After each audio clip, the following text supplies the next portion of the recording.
Imagine the grandeur of Rome at its peak, colossal structures like the Colosseum casting shadows over bustling amphitheaters, soldiers marching in disciplined formations, in the heart of a flourishing empire echoing with commerce, culture, and power. But then, like a candle flickering in a tempest, this mighty civilization, once invincible, began to wane. What really caused the fall of the Roman Empire? Today, we delve deep into this historical enigma. Stay with me, and soon, you'll uncover the intricate threads of intrigue, betrayal, and forces that led to the downfall of one of the greatest civilizations in history. Most people ponder the fall of Rome as a singular event, but what if I told you it was a complex tapestry woven from myriad factors? Exactly how did Rome transition from a prosperous empire to a crumbling relic? You might be wondering if it was simply economic mismanagement, barbarian invasions, or political corruption. The answer isn't so straightforward, and what comes next will leave you speechless. Let's explore the layers of decline. On the surface, the invasions of barbarian tribes like the Visigoths and Vandals seem like clear culprits, but this is just the tip of the iceberg. The internal dynamics of the empire played an equally crucial role. As we peel back these layers, consider this: could the very structure that made Rome great also be the root of its downfall? Let's start with the economy. The Roman Empire was, at its zenith, a marvel of economic prowess. Trade routes stretched from Britain to Egypt, delivering spices, silk, and treasures. However, cracks began to appear. By the 3rd century AD, rampant inflation gripped the empire, fueled by excessive minting of poor-quality currency. Shocking, isn't it? Imagine trying to stabilize a failing economy while the very money in your pocket is losing value daily. As inflation soared, citizens lost their trust in the economy. This loss of faith spiraled into severe repercussions. When taxes increased to fund endless campaigns, the strain on ordinary Romans grew unbearable. Family farms diminished, and local economies crumbled under the weight of imperial demands. The spiraling costs of military campaigns further exacerbated the situation. Here's something you might not expect: while most blame the barbarian invasions for Rome's decline, economic turmoil was a key facilitator. As the empire's financial base eroded, military strength followed suit. Mercenary forces, people who fought for pay, replaced legions of loyal soldiers. What happens when the very heart of an army is comprised of hired hands? Loyalty wanes, and when the empire needed them the most, these mercenaries were often disloyal. But finances aren't the only factor leading to Rome's downfall. The political landscape was a fertile ground for corruption, cronyism, and infighting. With political instability running rampant, emperors would frequently face assassination, intrigue, and betrayal. The average lifespan of an emperor became alarmingly short. Consider this twisted fate: how could a vast empire function when its leaders were as transient as guests at a banquet? Political power struggles rendered central authority ineffective, and factions emerged within the Senate.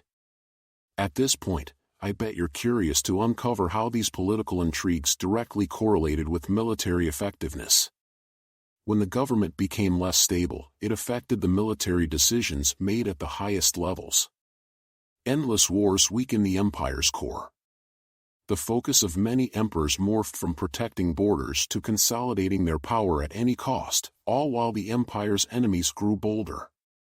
However, these invasions weren't merely spontaneous; they were a reaction to Rome's faltering grip on power. Take the Huns, for example. Having been pushed from their homeland, they further destabilized the frontiers of Rome. Feeling the pressure and chaos at the borders, tribes began to converge upon Rome, looking for resources and claiming territory. Amidst the chaos, one name stands conspicuously in the shadows: Attila the Hun.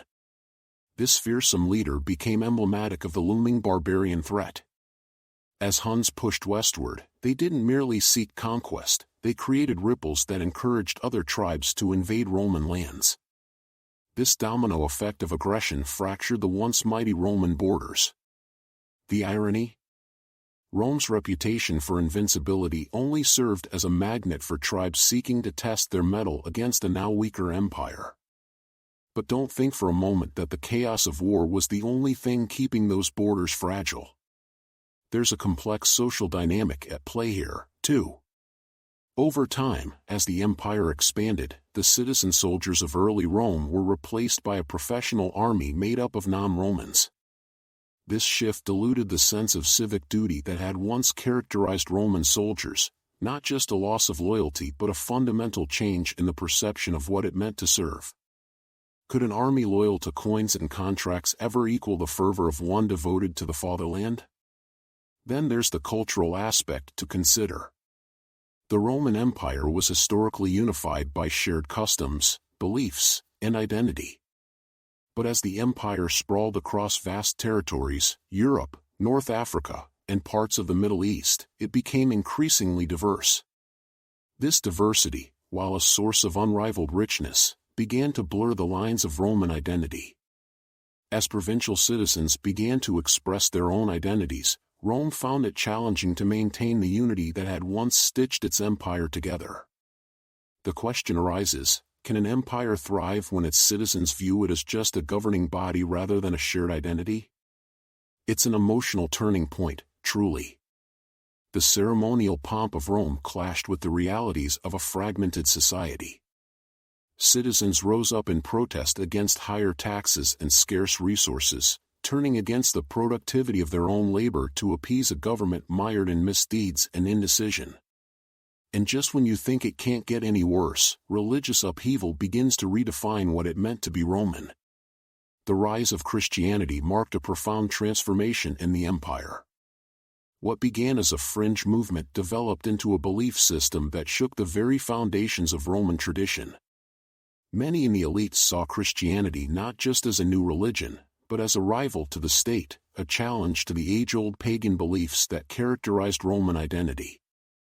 Curiously, it begs the question, did the rise of Christianity pull the rug out from beneath Roman cultural foundations? As the empire turned toward a new faith, funds previously allocated for temples and polytheistic ceremonies shifted toward new churches and Christian buildings. Furthermore, the focus on a single deity shifted attention away from the collective identity tied to the Roman state. This shift caused rifts that festered for decades, and the implications of loyalty became a polarizing topic. At this juncture, let's zoom into Rome's capitals, its glorious cities. While Rome flourished, other cities struggled with neglect. Places like Constantinople took center stage, drawing resources away from the West.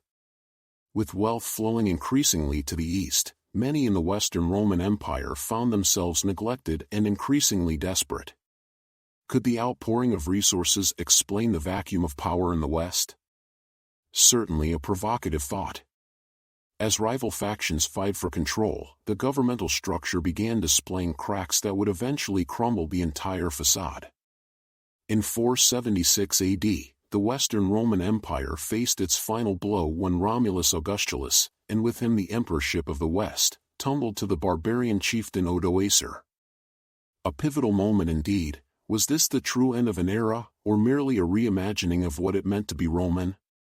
The consequences of this collapse reverberated throughout history, ushering in the Middle Ages, where the remnants of what we once called Rome scattered like ashes on the wind. Curiously, while the West was plunging into chaos, the Eastern Roman Empire, more commonly known as the Byzantine Empire, thrived and preserved much of the Roman tradition. Could it be that while one leg of Rome fell, another took its place and continued the narrative, albeit in a different form?